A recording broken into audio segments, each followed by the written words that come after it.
श्रीवेङ्कटेशस्तोत्रम्। वेङ्कटेशो वासुदेवः प्रद्युम्नो मितविक्रमः सङ्कर्षणो निरुद्धश्च शेषाद्रिपतिरेव च जनार्दनः पद्मनाभो वेङ्कटाचलवासनः सृष्टिकर्ता जगन्नाथो माधवो भक्तवत्सलः गोविन्दो गोपतिः कृष्णः केशवो गरुडध्वजः वराहो वामनश्चैव नारायणादोक्षजः श्रीधरः पुण्डरीकाक्षः सर्वदेवस्तुतो हरिः श्रीनृसिंहो महासिंहः सूत्राकारः पुरातनः रमानाथो महिर्भर्ता भूधरः पुरुषोत्तमः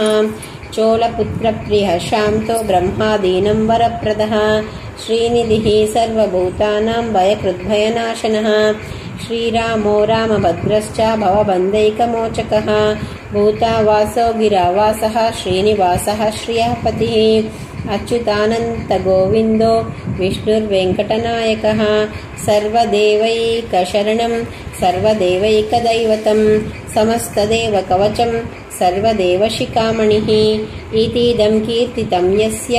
विष्णोरमिततेजसः त्रिकाले यः पठेन्नित्यं पापं तस्य न विद्यते राजद्वारे पठेद्घोरे सङ्ग्रामे रिपुसङ्कटे भूतसर्पपिशाचादिभयं नास्ति कदाचन अपुत्रो लभते पुत्रान् निर्धनो धनवान् भवेत् रोगातो मुच्यते रोगात् बद्धो मुच्येत बन्धनात् यत्यदिष्टतमं लोके तत्तत् प्राप्नोत्यसंशयः ऐश्वर्यं राजसन्मानं भुक्तिमुक्तिफलप्रदं विष्णोर्लोकैकसोपानं सर्वदुःखैकनाशनं सर्वैश्वर्यप्रदं नृणां सर्वमङ्गलकारकं मायावी परमानन्दं त्यक्त्वा वैकुण्ठमुत्तमम् स्वामी पुष्करिणीतीरे रमया सह मोदते कल्याणाद्भुतगात्राय कामितार्थप्रदायिने श्रीमद्वेङ्कटनाथाय श्रीनिवासाय ते नमः। वेङ्कटाद्रिसमं स्थानं ब्रह्माण्डे नास्ति किञ्चन वेङ्कटेशसमो देवो न भूतो न भविष्यति